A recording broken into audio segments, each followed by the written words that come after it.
Well, we got some big news coming out of the Texas Supreme Court case. 17 additional states have filed an amicus brief, which, I'm not a lawyer, so apparently this does, like the headline at CNBC, which is where I first saw this, said that these 17 states are joining the lawsuit.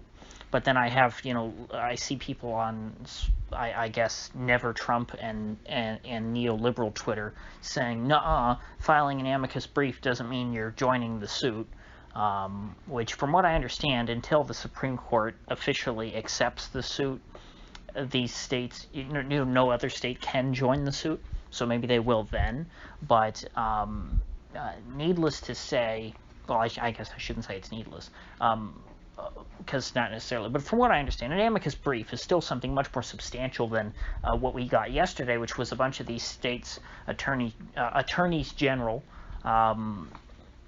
putting out these public statements that were saying, hey, good on Texas, thank you for standing up for, the Constitution. Because the amicus brief, of course, is filed directly in the Supreme Court. It is essentially these states saying, hey, we are in favor of what Texas is doing, and we think that you, the court, should hear this case. And so you've got 18 states total now that are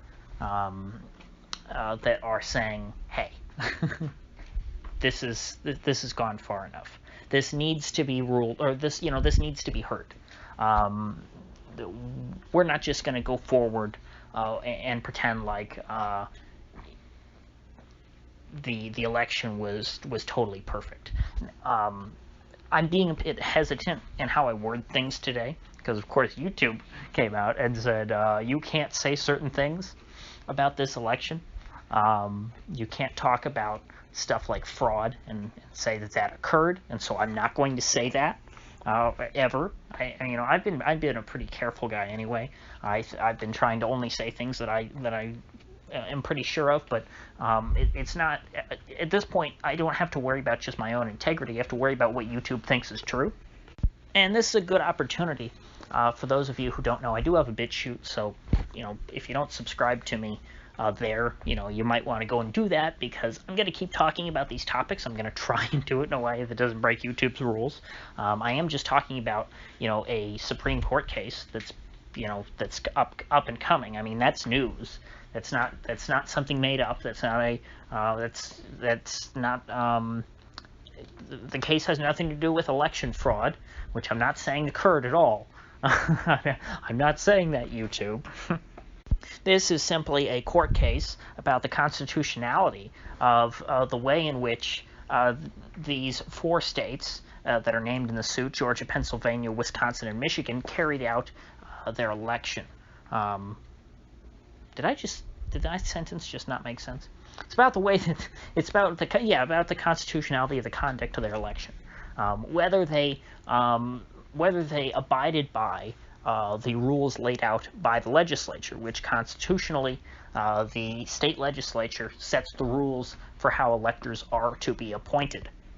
And so by breaching that statute, if the state of Texas is able to prove that happened in these 4 states, they also are in breach of the U.S. Constitution.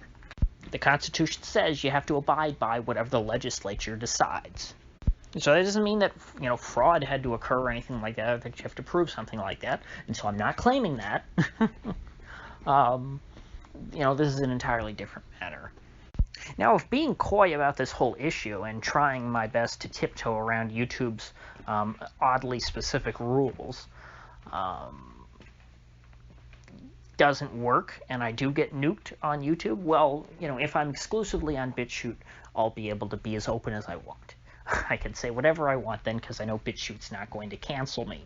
But for now, I have a YouTube channel. It's not much bigger than my BitChute, because I have, the algorithm doesn't do anything for me on YouTube. And the only reason why I have really any more subscribers on YouTube is because I went a long time before I made a BitChute. I think it went maybe 6 months, or even close to a year. I don't know, maybe it wasn't a year, but I went quite a while without having a BitChute. And so my BitChute's not as old as my YouTube channel, so I have a little less. I have like 405 subscribers there. So it won't be a huge blow if I lose my YouTube channel, but I'm sure most of you on here are not also on BitChute. So you should go and do that. But I'm going to try and hang on to this for as long as possible, but I'm not going to just ignore the election stuff, because I think that until January 20th, this election stuff is going to be the most important news to talk about. So back to these 17 states that are signaling support in an official capacity for this lawsuit brought by Texas. I'm hoping that this will put a little more pressure on the Supreme Court. I think that if you've got 18 states of the Union, 18 out of 50, that's a pretty high percentage. That's almost 2/5 of all states saying, hey, there's a problem in these 4 states. They need to be held accountable. You at least need to let their case be heard. And if we can get that point, because this case is solid enough to me, the case brought by Texas, I think that they hit on all the right points. If this case at least gets ruled on by the Supreme Court, if they at least let a trial take place, I will be satisfied. I have no confidence that the Supreme Court is going to rule exactly as I'd like, but I at least want them to be on the record. All of this stonewalling to me has been infuriating, throwing out all these cases for standing and other procedural matters. It's just so insulting, because there's a massive portion of this country that has very serious concerns about the way in which this election was carried out, and I think people they need to be heard. That doesn't mean that the system is fair and is going to come down on the right side, but nevertheless, if they're going to be unfair, I at least want them to explain themselves. Because if you look at this case, it's a similar. They're trying to use the arguments from Bush v. Gore, Texas is, in making their case, essentially saying that there's an equal protection problem. And that, well, I don't know if they specifically use the phrase equal protection, but I mean, in the Bush v. Gore case, it says, hey, if you're deviating from the election statute, that's a problem, and that's a constitutional matter. That is directly from Bush v. Gore. So if in this case, when Texas is clearly presenting examples in which the state's executive branch deviated in the way they carried out the election from the statute, that's something that should be taken seriously by the Supreme Court, because this is much more cut and dry of an example of that than you had in Florida in 2000. Florida 2000 was not nearly as problematic as these states. I think that should be absolutely clear at this point. And I think that we all can be absolutely certain how the Supreme Court would rule if the candidate who was in Donald Trump's position right now was named Bush. Let's say it was Jeb Bush or George P. Bush or one of the other many Bushes that are all lined up to run for president. If any of those Bushes were in this position, just like the W. Bush was in 2000, the Supreme Court would have his back, and they would even go beyond being fair, and would actually just they might be a little unfair to the other side. And I'm not really for that. I think that in this case, I would like to see the Supreme Court do the right thing. I don't like judges that are just political hacks. Because rarely when you have political hacks on bench does it work out in my favor.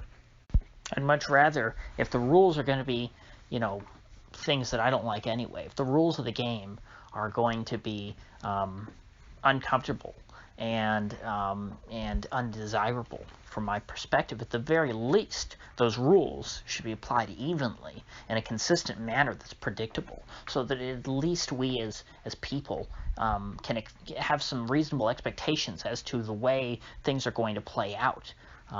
You can't just have people be completely blindsided at what the court does every time. I mean, it's just not a comfortable way to live.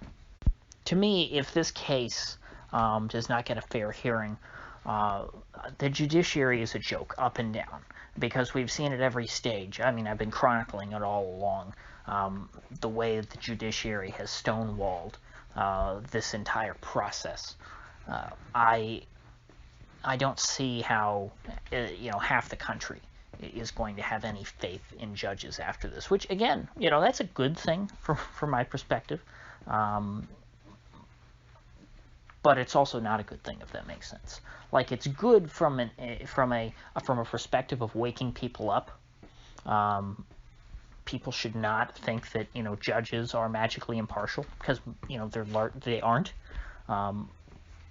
But deep down, I still kind of carry that ideal within me, and it makes me feel icky to see judges who are total hacks.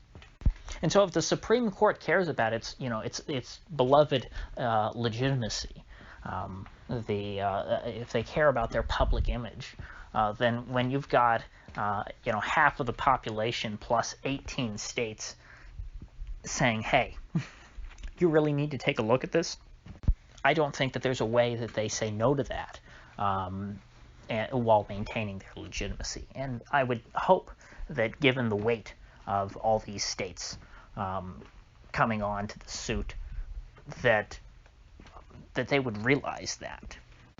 I think that that's the benefit of having the state, this suit being brought by a state, and being supported by so many other states. It feels like a much more serious challenge. You have a good chunk of the members of the union saying that the way in which we select our leader is not a fair process.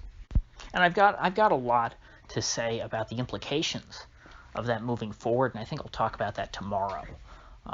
But if you really do have 18 states in the union that essentially think that Biden should not be president based on the way in which he was supposedly elected, what does the country look like if Biden does ultimately ascend to the White House? That's an idea that I plan to explore tomorrow, and if not tomorrow, I will get to it at some point, I assure you. So, with that said, I apologize for being kind of timid in the way I'm speaking today. It's just I'm not entirely certain about how YouTube is going to apply these new rules. But at the same time, there's so much I want to say, and I don't want to choke myself out. So forgive me. I'm sure I'll regain my footing here soon. So if you gained anything of value out of this video, I'd appreciate you clicking that like button and sharing this video. If you haven't already, please do subscribe, because I do upload every day and I'd hate to have you miss one. So I'll see you folks back here tomorrow.